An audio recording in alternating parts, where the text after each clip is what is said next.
Welcome to Merlin I Am. This is our 6th session with this series. Welcome. We're here at the Villa Amio on the beautiful island of Kauai. I get so confused. The beautiful, beautiful island of Hawaii, and we're in the Kona area. It's a paradise and beautiful to be here, and glad that you can be here with us. So, as you can probably feel, Jeff is here. He's allowing Adamus to be here with us. So, let's take some good deep breaths to really go into this session, to really open up and be.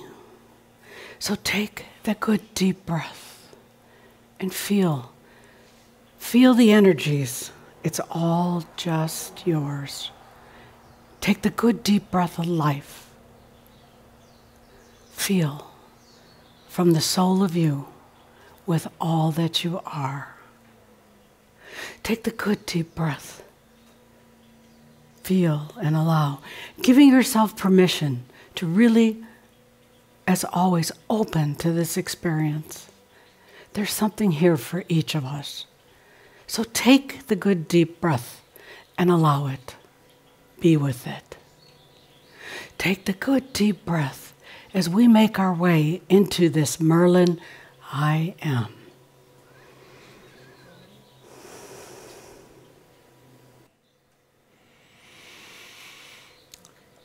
I am that I am, Adamus of Saint Germain. A lot of energy, a lot of things shifting and changing as we came into the shout, as the music played. It wasn't my Saint Germain music, but it'll do for today because it let the energies really ride on something. A lot going on. This shout is going to be a little bit different than most, and because what we're going to talk about today is so important to all of you. Let's take another good deep breath as we get into shout 6 of Merlin I Am. First things first, welcome everybody. Welcome from all around this great planet Earth. Welcome to this gathering we do once a month of Shambhala, a gathering that allows us to bring our energies together. We don't need to meet in person. I know sometimes that you like to meet in person, but we don't need to. We can do it like this. We do it on a regular basis in Dream State, and we do it like this over your internet. So welcome everybody. Oh yes, indeed, I do love the live personal gatherings. We just had one here, as Cauldra and Linda talked about.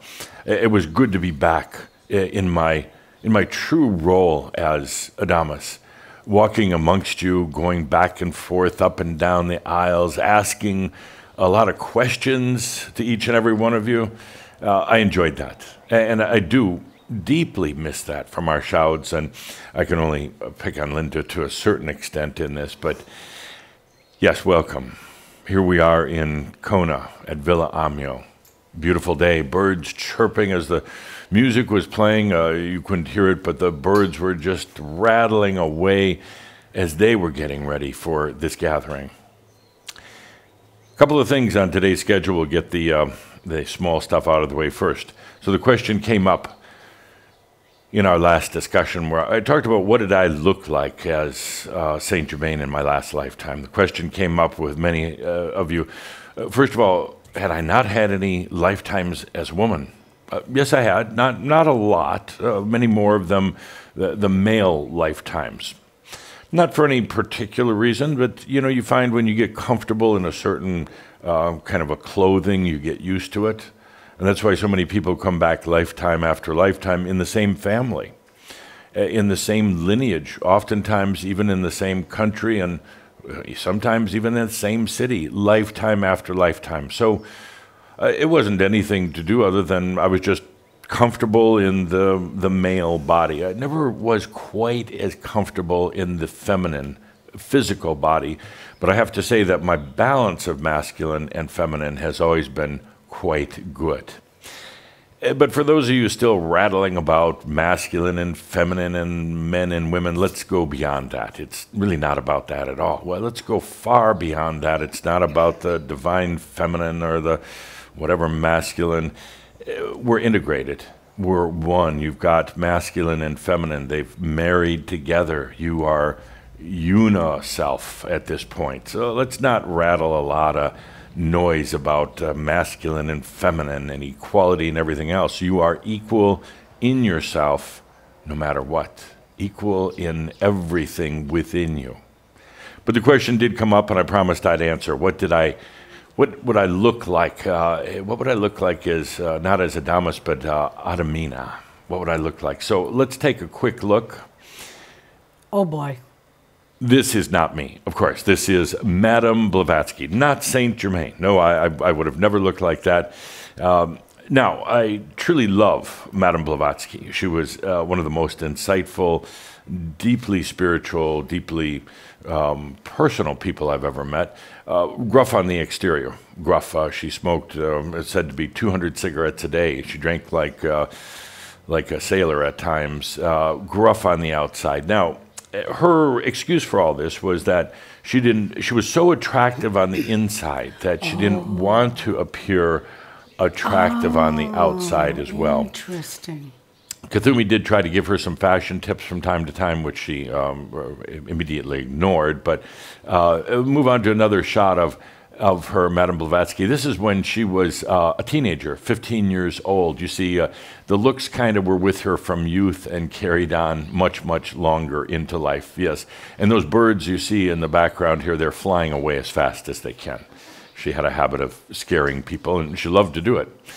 So there's a reason that she had that particular look, a reason that, well, some of you might understand, because she came from kind of an ancestry that she chose. And if you take a look at a picture of her mother, you would understand why Blavatsky looked the way she did. So let's take a look now at Blavatsky's, Blavatsky's mother.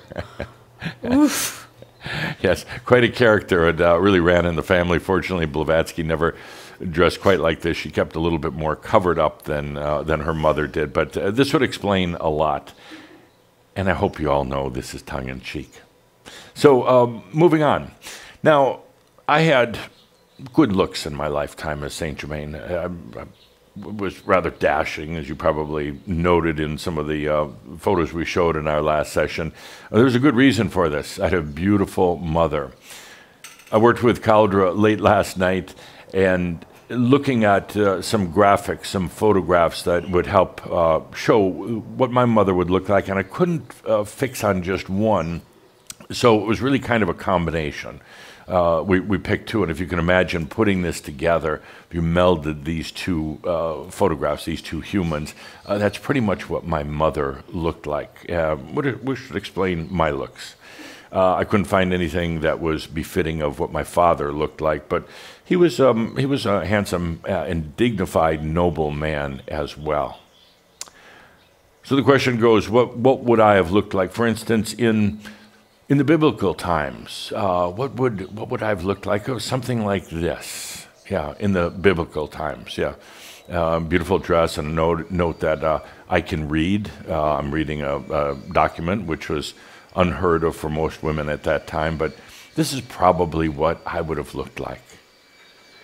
And as we move forward a little bit, what would I have looked like in my lifetime as Saint Germain if I was Saint Germina? Would have looked something like this. Beautiful, striking, well-dressed, of course, with one of my breasts hanging out, but that's what, if you look carefully, yes, you can see it. So that's probably what I would have looked like, and probably what I acted like. Now, if we go to the, let's say, the 1900s, 1940, 30, 40 era, what would I have looked like? Probably something like this. Something like that.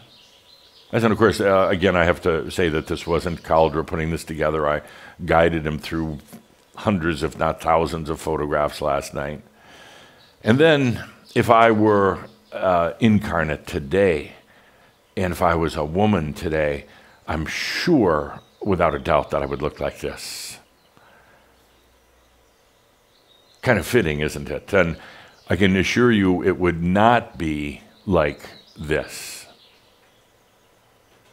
No. That's once again Blavatsky. No, I don't think I would choose that. She basically had to wear carpets to cover herself. But a wonderful woman indeed. Deep, insightful. She made a huge impact on the world, but the looks weren't quite there. And you'd have to say, dear Linda, she chose that on purpose. I mean, it was her choice. It wasn't just something that happened at birth. It was her choice. So a quick look at Adamus as Adamina. So now that's out of the way. Let's take a good deep breath as we shift into the real business of this shout. Let's take a look at what's happening in the world right now. What's happening in the world? We're going through a very important era, time change. It started just barely over a year ago, the whole era of the coronavirus. And you know from living through it, it would be something you talk to the ascended masters about at some point, but you know of living through it and going through the face masks, the social distancing, the lack of being social, the lack of just saying, let's go out to a restaurant tonight or going to the theater. It's a different life. This last year had a profound impact on the consciousness of humanity. Not necessarily the actions at this point, but the consciousness. The consciousness goes much deeper. The consciousness is a beginning point, and oftentimes something that affects the consciousness is at such a deep and inner level, it could take years for it to show up, but it all starts with the consciousness.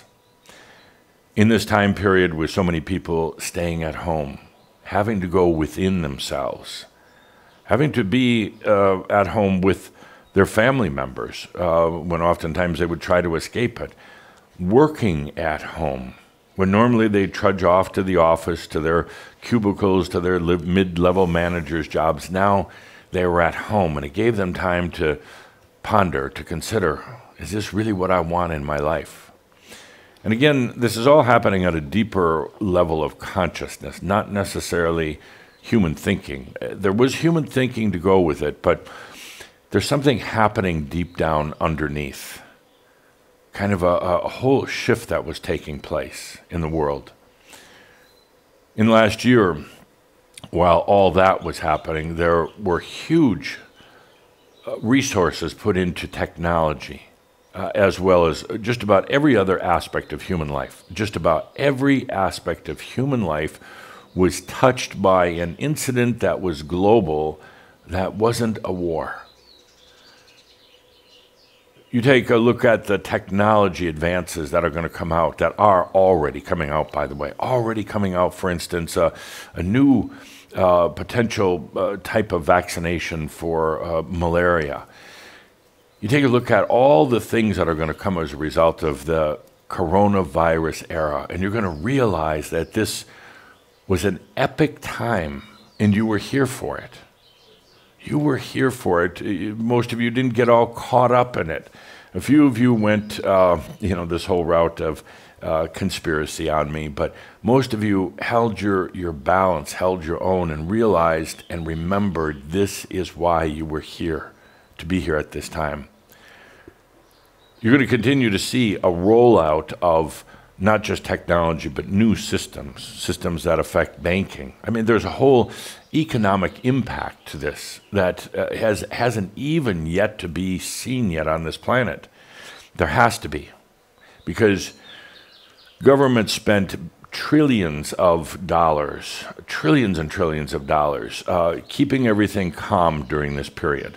They were printing money like never before. Those printing presses were going day and night, in a manner of speaking, coming up with the money to fund it. Now, of course, anything having to do with the economy has to be backed with something somewhere. So you're going to see the economic repercussions over the next at least 10 years, maybe 15 years of this. The repercussions are going to be, of course, things that you would dread, things like higher taxes. But they're going to get around that to a degree. Instead of just taxes, they're going to have something called levies. levies, meaning it's a tax, but it's not called a tax. It's put on everything from an article of clothing to an automobile to even how many kilometers you put on your car every year to how loud you listen to your stereo. There'll be levies instead of taxes. They realize you really can't tax anymore, so now they're going to find a different way to do it. They have to pay for all this, pay for the handouts that have been taking place. Now, comes the question, is there going to be some sort of economic disaster? Should you build an underground bunker and be prepared for that? No, there'll be some economic adjustments, one being the taxes and levies, but there'll be some economic adjustments. What you've seen here that in these coronavirus days and the funding that went out to so many people was the beginning of really a universal wage. It was the beginning of that. Because in this time period, everybody got an allocation of money up to a certain point. If your income was too high, you didn't. But it would be argued that this was one of the most successful measures for keeping the economy healthy. And if we continue with this, a universal basic wage or salary, everybody across the board would get it to help even things out. Now, I'm not saying it's a good thing or a bad thing. It will provide some aid and assistance to people who could really use it. It will also help to perpetuate a state of not taking responsibility, an entitlement state. Not good or bad, it just is. And that's such an important point to make here. In all of this that's happening all around you, please don't judge it as good or bad. Don't get into the conspiracies. The conspiracies will suck you down a rabbit hole that would be very, very hard to get out of. Stand behind the short wall. Observe what's going on in the world. Observe what's going on in the economy. I'll go so far as to say, basically, you're going to be immune from all of that if you follow a few very simple things, like understanding the energy is all yours.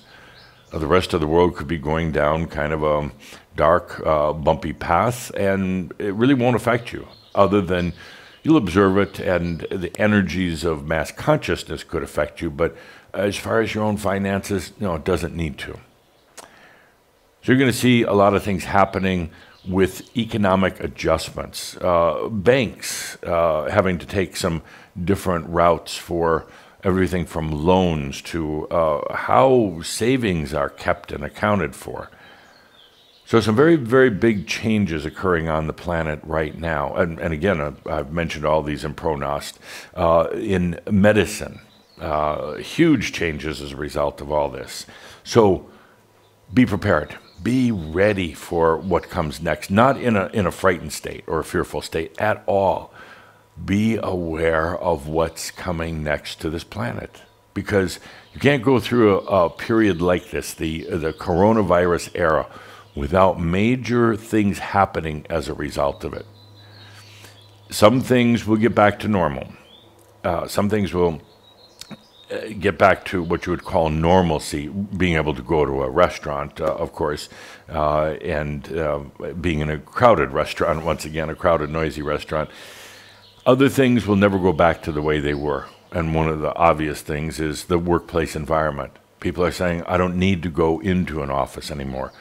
Look what's been done virtually in the last year. I mean, appointments with doctors, appointments with lawyers, not having to go to the office every day. So that's a big adjustment. And some of you might say, well, it's not a great big deal. Individually for you, maybe not. But when you consider the whole world doing that, the whole world making those changes, that is a tremendous, tremendous change in consciousness and the way things were going. It'll get so many things out of old ruts without having to have something like a war or a huge natural disaster taking place.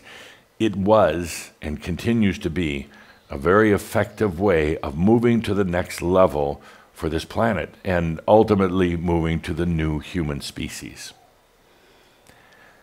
So that's it. I won't go into a lot of detail. We talked about it in Pronost, and we'll mention it now and then, the changes that are happening on the planet, but just feel into that for a moment. Global changes that took place, that swept across the planet in 1 year of time. 1 year of time, and have changed so many things and have caused so many people to go inside themselves to say, what is it I really choose? What is it I really desire as a human on the planet? Let's take a good deep breath with that and feel into it for a moment. It's unprecedented. From where I am and from the other Ascended Masters' perspective, we don't see things with our eyes. We remember what it's like to have eyes and ears, but we don't really look at things that way. We literally use our intelligence, as I talk about in Master's Life 13. We feel into the energies of things, so it's not just based on what the eye sees or the ear hears. And what we see is truly an unprecedented time on the planet, and not a sad time. It has been for some, but not a sad time. It's a time where you talk to the Ascended Masters, they're delighted by so many of the changes that are coming as a result of this. And yes, there are many, many people who died in this whole coronavirus. In a way, you could say that, no, clearly, I had to correct Calder here, clearly they were ready to go. It was no accident. And imagine the difference if it had been a war and millions of people dying in a war through trauma, through chaos, through the anger energy that is contained in a war and the powers that are in the energy of a war. When you have millions of people crossing over in this way, it's very, very different on what happens in the near-Earth realms. Very different, too, for their next incarnation. Oftentimes they come in carrying those deep, deep wounds. They talk about post-traumatic stress disorder. It's when they carry it to another lifetime. But in this case, there is not that kind of trauma associated with their leaving the planet. They'll come back with a much different kind of lifetime if they choose to come back instead of going to one of the new Earths. They'll come back in a very different way as a result of it. So again, in a way, yes, a lot of people died as a result of this, but in another way, it wasn't like the past where they died in deep trauma.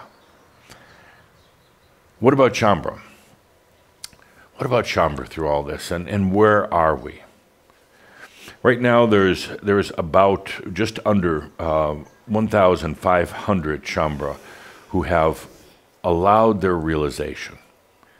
Now, there's some others who claim their realization, but they actually don't believe it. They say the words, but they really don't believe it. So, therefore, it almost can't occur. You know, they're almost doing a positive affirmation. They're trying to convince themselves, but something deep underneath still is not convinced. So while they're on the right path, they're not quite there yet. You might say, well, only 1,500. I thought we started out with well over just over 1,000. I thought we started with a fairly high number. Shouldn't we be at 3,000, 4,000, 5,000 by now? This is not a rush. We're not trying to race there. It's a natural process that unfolds perfectly for each and every one of you. You're not behind the game if you haven't had your full realization yet, because you're doing it in a way that's absolutely perfect for you. From the moment you say, I choose realization, it starts happening. Now, oftentimes there can be a lot of internal resistance on your part, or not believing it, or not allowing it, or going too mental about it, but it will happen. It will happen in the perfect way. It'll roll out in the way that best serves you, so it doesn't overwhelm you, so that you get to have the sensual experience of being in your own coming to realization, so that old layers of what you might call karma, old layers of wounds, old layers of guilt and shame are let go at the appropriate time. Please don't try to rush through this. Once you make that clear choice within yourself as the human and say, yes, I'm ready for it, know that the master, know that the I am, and know that all of your energy respond to it, and then it will become so. If you're going to do anything, if you want to work at this, it's take a lot of deep breaths and allow.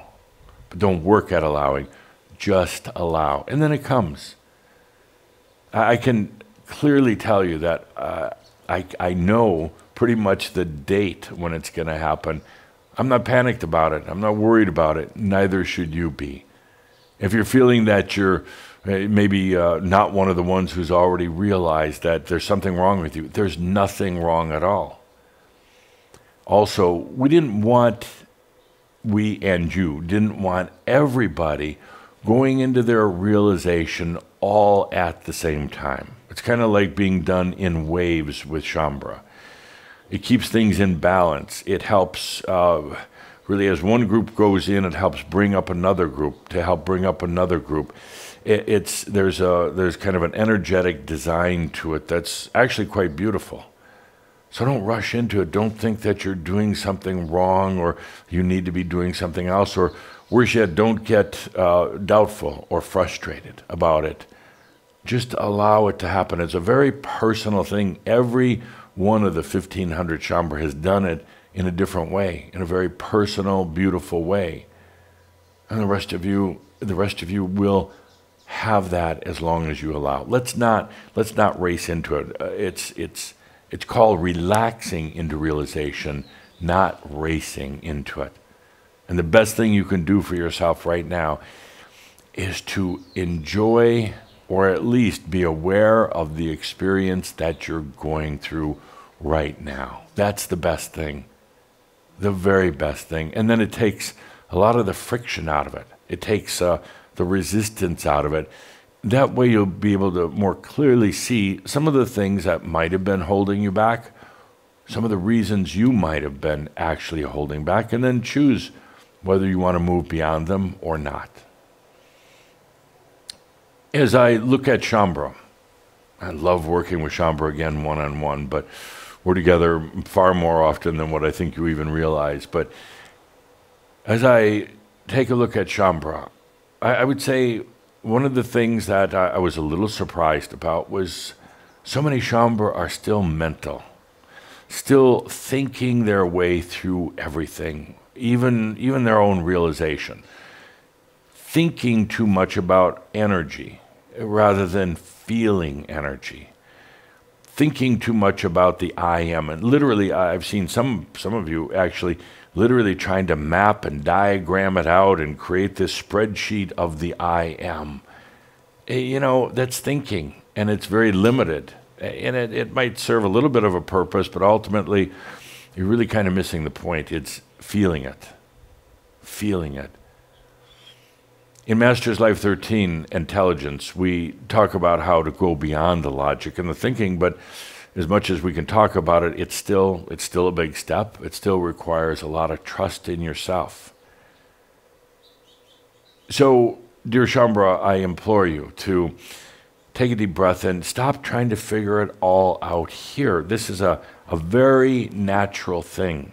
It's a very natural that your realization comes. You chose it actually a long time ago to have happen in this lifetime. And just the allowing is literally what will bring it into your reality. And you could say the realization is already there. All the abundance of life is already there. But when you're trying to still mental manage it, when you're still trying to figure it all out, and you know, that's kind of it's a kind of a defensive play.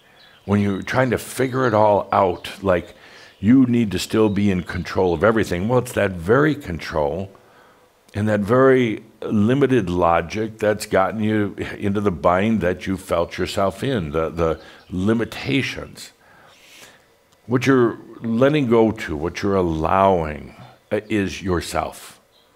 And perhaps that's one of the dilemmas. You're not even letting go to some higher being, to some God somewhere. Maybe that might be easier. You're letting go. I don't want to use the word surrendering, but you're letting go and allowing to yourself, to the human, to the master, to your energy, to your I am. In our recent gathering here in Kona, Energy Works, now being called Kasama, I talk about the fact that your energy is your God. God is your energy. It's the thing you've been praying to. It's the thing you've been looking up to. It's the thing you've been hoping and counting on, and sometimes doesn't seem to come through, but that's the God. It's your energy. It's all there. All of your potentials, all of the magic, everything is right there in your energy. That's why I've been talking so adamantly in this last couple of years about energy. That's why we did so much work initially, even with Bon, and then eventually coming into making the statement here in Hawaii that everything you see out there, everything you perceive, everything you experience is only your energy. There's a big question, well, what about other people? We'll get into that in an upcoming Master's Life. But right now, feel into it. It's all your own energy. It's the God you've been praying to, and it's your energy. There's a tendency, yes, to go mental, and mental oftentimes is an excuse that only is going to hurt physically, mentally, only going to delay the inevitable realization. But the having to think your way through every little iota of realization or, coming to your enlightenment is simply going to make it more stressful, cause more anxiety, and really, more than anything, take away from the real purpose of you being here on the planet right now, at the time of machines. So as I look out to Shaumbra, I see so many beautiful things. I see so many of what I would call the quiet Shaumbra having allowed their realization. Quiet meaning they might not have ever come to a workshop. They might not be involved in social media. They might not be the ones that have stood up in the past in a variety of different ways. They're the ones who have been quietly doing the work and allowing their realization. But again, so many Shaumbras still thinking through it, still thinking about allowing rather than truly allowing. And again, it's not a race, it doesn't matter to me, but ultimately, for yourself, just take a deep breath and allow and understand it's all natural and all coming from you. Deep breath with that. Good deep breath. Now, on to the subject I really want to talk about here.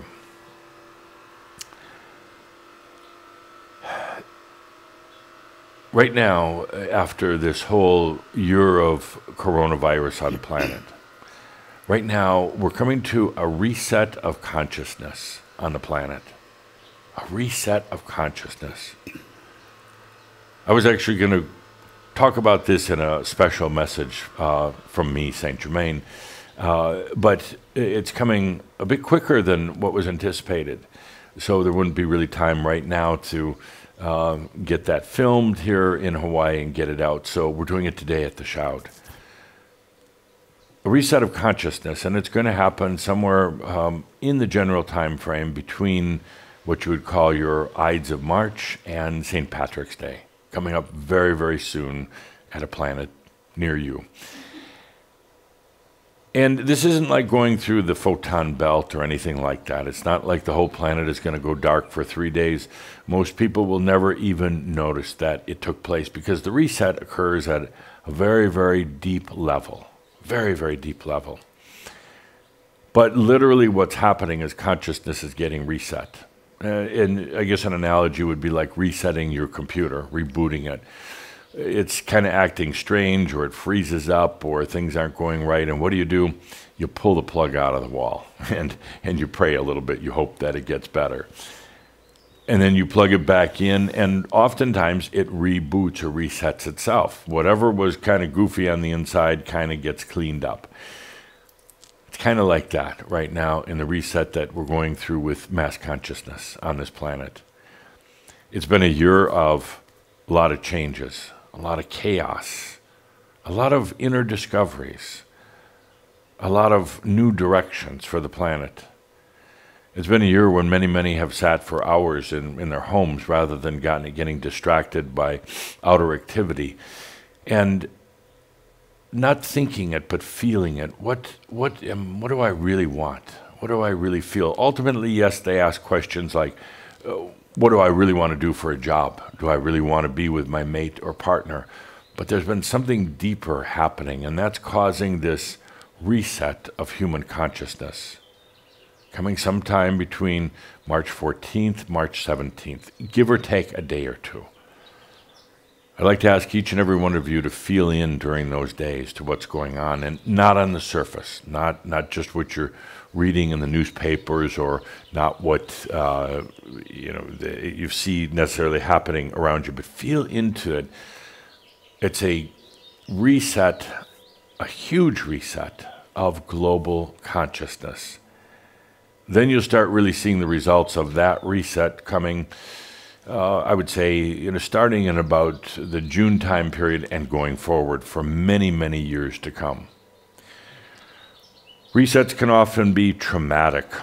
Resets can be times when people freak out, but enough work with the consciousness of humans has been done, and there's enough ascended masters back embodied on the planet, as well now as realized humans, that this reset doesn't have to be like the planet going dark for 3 days.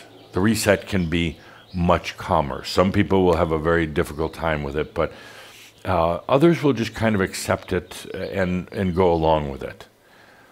I'll get into the specifics later about what the reset actually does, but I really want every one of you to feel into that as it occurs. It's unprecedented on the planet ever to have a global reset. Even the times of Atlantis didn't have it happening all in one general time frame. The reset is going to have an ultimate impact on everything on the planet. It's going to be helping to redefine systems of every kind. And yes, this started even prior to the coronavirus. The coronavirus brought it all into kind of, it helped to bring it together. And now it's happening. Now it's absolutely happening on the planet. Here we are. You came here to be here for this at the time of machines. You came here to be one who helps then to shine the potentials. As people reset and they wonder what next, what's available to them, what direction to take in their lives, how to connect with their own spirit, or spirituality as they would call it, they're going to be looking for that. And that's, again, why you're here on the planet. Feel into the reset as it happens. Feel deep into it, because, again, it's not going to be on the surface. And then watch what happens as the result of that in these times to come forward. I'll probably be doing more special messages for the rest of the year based on it. But, and again, fear not at all. It's not about that. It's not about terrible things happening. And even if there are some difficult things for the planet, you're not necessarily going to have to endure that. You're in a different place. You're in your energy rather than in mass consciousness. The resetting consciousness is going to have effects, for instance, of even on the planet, on nature. Gaia, Mother Earth, has been slowly packing her bags and getting ready to leave. And now that whole process is going to be accelerated, absolutely accelerated. The whole understanding of what you call energy on the planet, fuel source energy, is going to be changing in this reset. That's one of the biggest dilemmas the planet's been facing, and really one of the parallel between one's own energy and the energy of the planet are very similar. The planet is going to be discovering more and more about what energy actually is. So feel into this huge reset. We might have a few special gatherings just to feel into it. But now on to the even more important point that I want to make on this special Shout Day. There is so much more out there, and there's so much more everywhere. There is so much more to yourself. And it's easy to get caught in limitations of past lifetimes, mass consciousness, way things have always been done, science and physics. It's very easy to get caught into all that and then impose those limitations on yourself. That's not why you're here. Now is the time for each and every one of you to be the Merlin I am. Some might say that, well, the expectations are now so high that you can time travel. The expectations are so high that you're just going to be wealthy and abundant without really having to work on it. The expectations are high that we're all going to be having this free energy body, whatever that happens to be.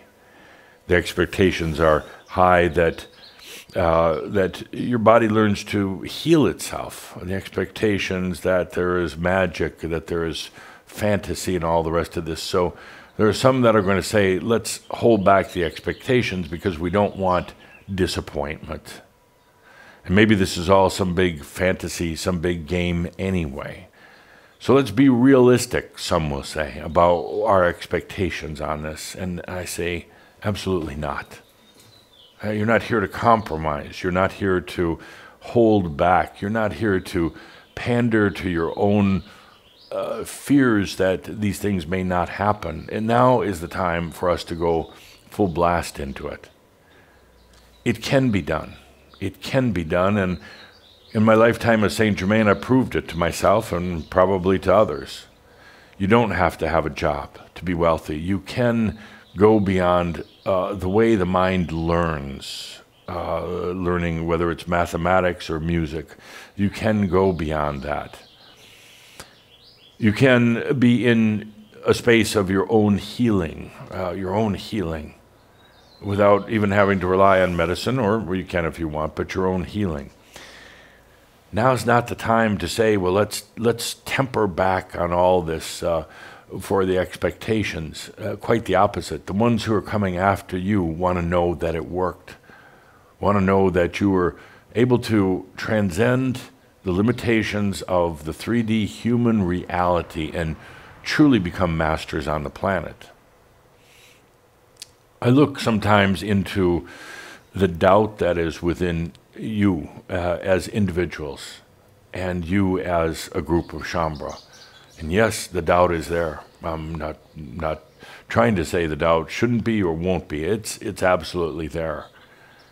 The doubt tends to hold you back and say, maybe we shouldn't try this. Maybe we should be more cautious about what we're doing. Maybe we shouldn't talk in such grandiose terms. But that would not be the truth. That would not be the truth. Granted, we're going beyond limits of physics and of modern science. We're going beyond what most humans would ever even dream about. And then they dream about it, but they would never actually bring it into reality.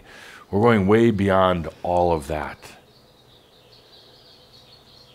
But if you're holding back, if you're saying let's limit, if you're saying that we're creating unrealistic expectations, then it won't happen.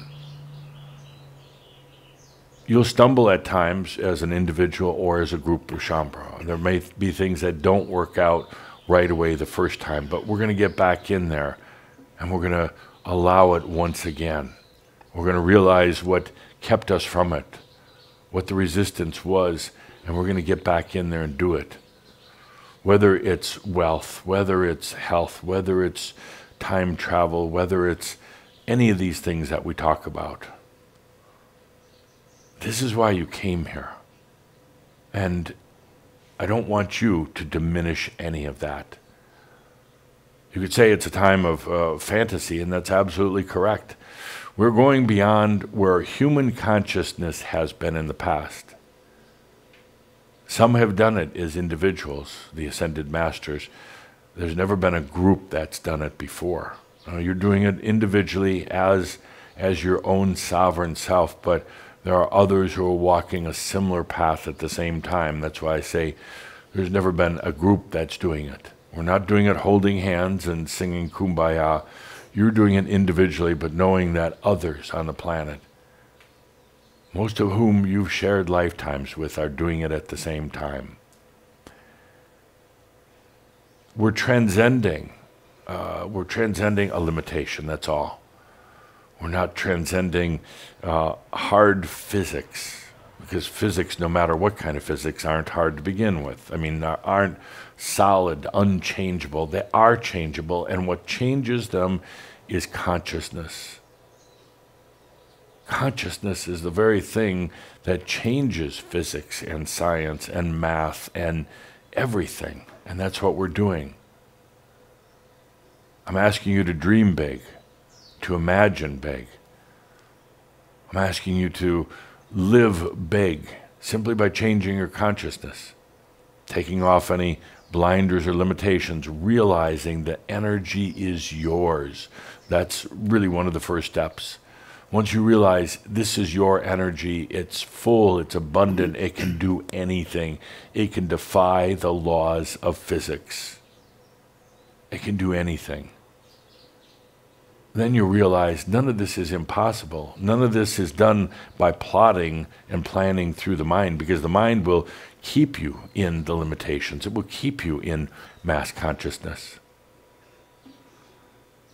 As we come to this global reset, coming up very, very soon, now is a wonderful time to come back into yourself and take a look at where you want to go with your consciousness, not holding back, being the Merlin I am, ready to go forth into a whole new strata, ready to go forth into a whole new type of reality, and into the end, staying here on the planet, living with mass consciousness limitations, but now a truly sovereign being. There is no fantasy too large. There are no dreams too big for us right now. And yes, the human mind might be sending out all sorts of caution signals saying, don't set that expectation. Remember when you've gotten hurt before. Remember when you've disappointed yourself before. But you were using a whole different way to try to move to the next level than you are right now. Right now, you're using your energy and your consciousness, and that's the big difference. Before, you were using your mind and somebody else's energy. The big difference, your mind and someone else's energy in the past, but now it is your energy and your consciousness. This is perhaps I don't want to say the most critical point, but one of the most important moments of transition for the planet, and also for you, and for Shambhala. One of the times when we make that, yet again, that quantum leap, going beyond any limitations. Even if the rules in the game book say, no, you can't do that, we're going to do it. Even if past experience says, look what happened last time you tried that, you made a fool of yourself and, well, you killed yourself at the same time, we're going to go beyond that. Sitting here in the Shambhala Pavilion, when we were doing our most recent gathering, sitting here, it came the question, what if this is all made up? What if it's all a game? What if it's all just a huge distraction that's taking place right now, none of it being real? What if? What if? I mean, we don't have any other group we can look to and say, well, they did it, so it can be done. We have individuals, but most of them are on the other side as ascended masters, and most of them it happened to a long time ago. But what if we're just making it all up?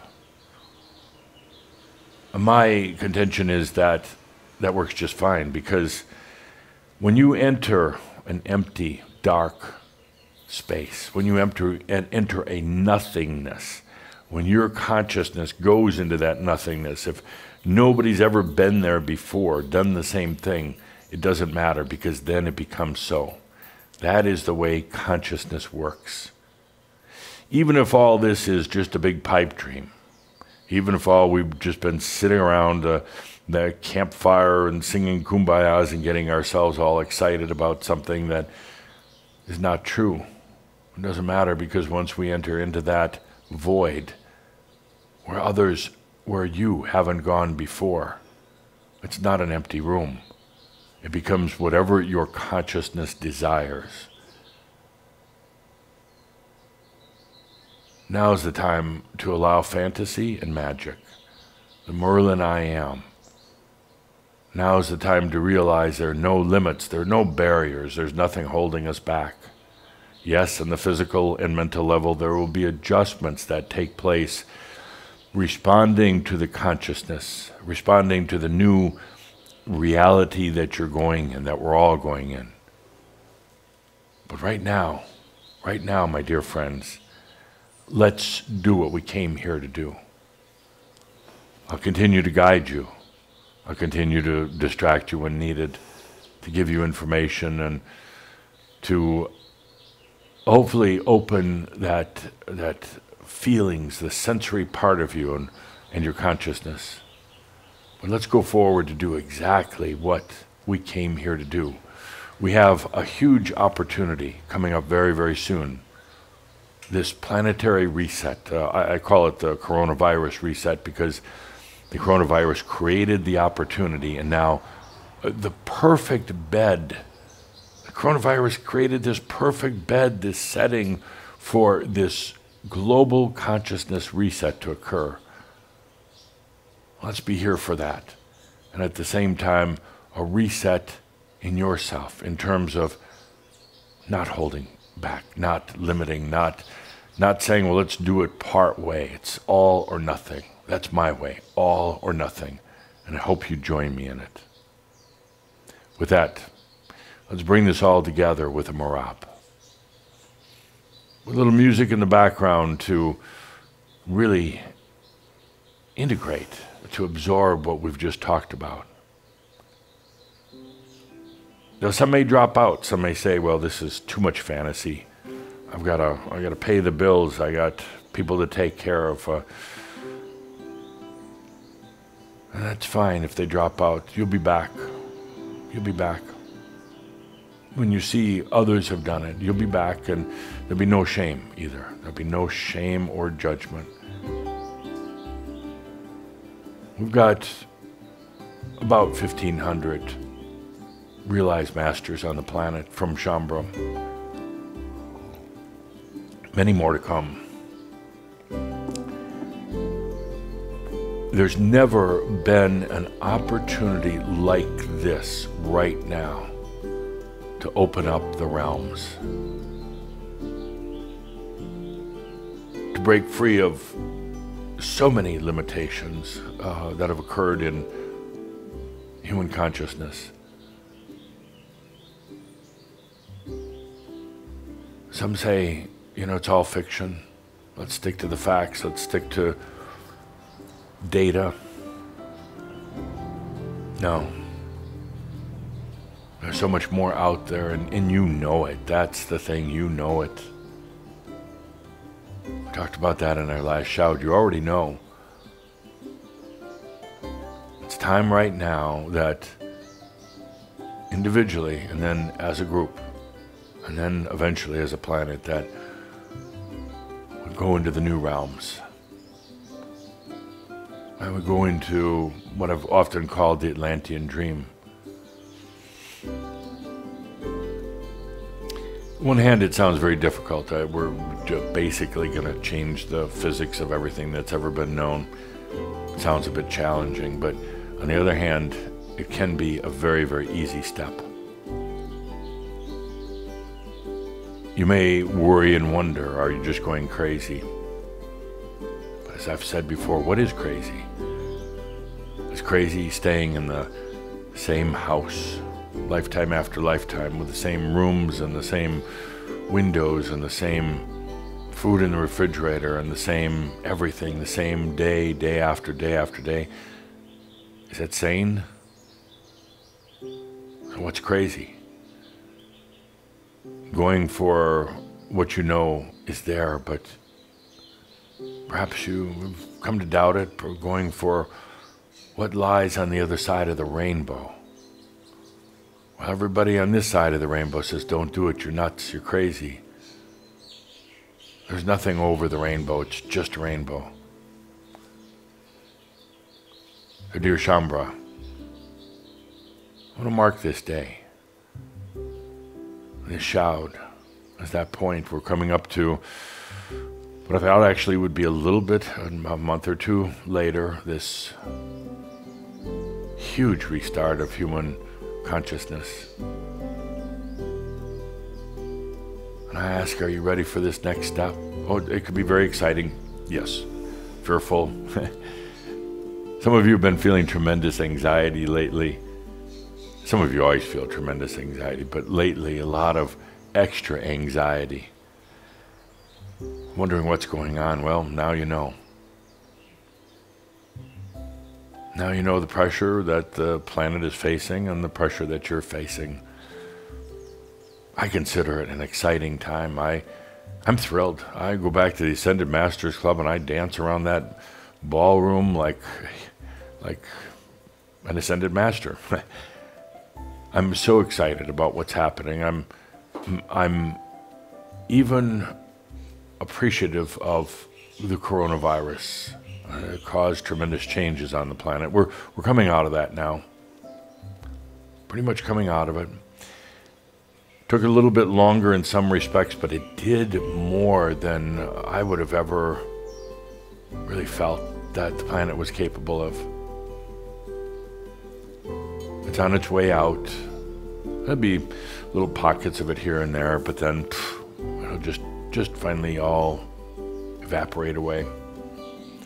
And as that evaporates away, it'll reveal what has come during this period, during this time, and maybe you'll begin to understand the role you played in it. And you didn't need to get the virus in order to play the role. The role was being here. The role is realizing it's time to expand the realm of the human. Let's go for it. Fantasy, magic, ease and grace, and regular everyday human life as well, because there are some very beautiful things about it. Let's do both of it. All that are ready to go forward, all that are ready to now move into this unimaginable, unbelievable potential. As you live your human life on the planet, let's go. All of you who aren't so sure, you want to hold back, you want to do it so you don't set yourself up for disappointment, that's fine, no problem there. But I know there's enough of you that say no, we're not going to hold back. Even if we're diving off the cliff into a deep, dark, bottomless abyss, our consciousness will change that abyss the moment that it's there into whatever you choose. Let's take a deep breath for the times we're in, for the upcoming reset, for all that is. Let's take a good deep breath and give yourself thanks for being here at this time. With that, remember that as crazy, as far-fetched, as unimaginable as the places we're going to go, that all is well in all of creation. With that, I am Adamus and Saint Germain. And so it is. So please, stay and take that good deep breath for you. Each of us. That good deep breath. So much here again. As always, Adamus shares with us a message for each of us. Really breathe it in and feel what it means to you. Breathe it in and be in that place of allowing. So much here for us. Take that good, deep breath and flow with it. Be with it, breathing into the heart of you. Take the good, deep breath. Thank you for being a part of this Merlin I Am shout Shout 6. Thank you for being here and being a part of this. Again, a message so personal to each and every one of us. So much to anticipate. Just breathe it in, be with it, and allow it. Thank you. Thank you for being here with us.